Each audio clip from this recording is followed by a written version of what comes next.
I had the same sentiment that my vote didn't count. 26-year-old Jessica Perry is about to vote for the first time. She says her younger sister Erin, who's 22, and the Black Lives Matter movement convinced her to vote. All my friends have a bit of a stake in the election. None of us are happy about what's going on. 23-year-old Solstice Harris says the idea that your vote doesn't matter infuriates her. Obviously, historically, Utah votes red. I just want to see that ratio being a little bit different than it normally is. For months, young people have been protesting for racial justice, for gun rights, for the president, and against him.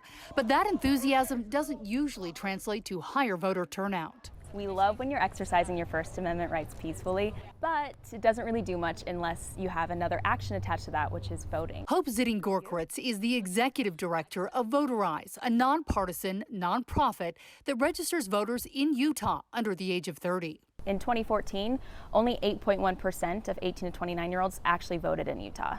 8.1%.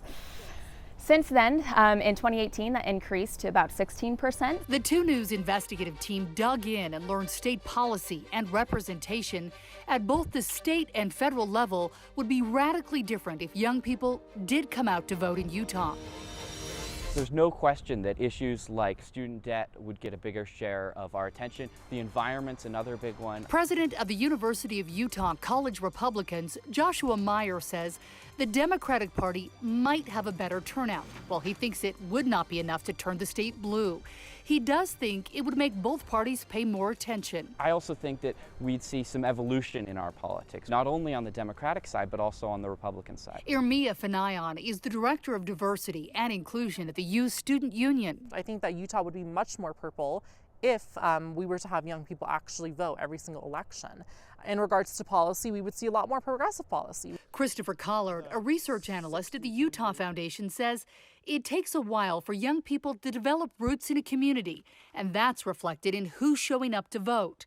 Take a look. Here's Utah's population by generation. Millennials and post-millennials, they make up almost half of the adult population in Utah. 2 News compared that to the percentage of voters by generation. They only make up 1/3 of the voting population. Millennials, that's people born between 1980 and 1996, are the largest generation in the state, but older generations outvote them. If millennials voted at the same rate that boomers do, they'd have a much more dominant voice. People under 40 grew up with instant access to information, social media, and now thousands participate in Utah protests. So why haven't they voted? The talk about voting is that it's a habitual thing. It takes a lot more energy to get young people to turn out because they haven't built that habit up yet. People who are, in these kind of educated environments are much more likely to vote than those who have to worry about other things in their lives beyond checking off a ballot.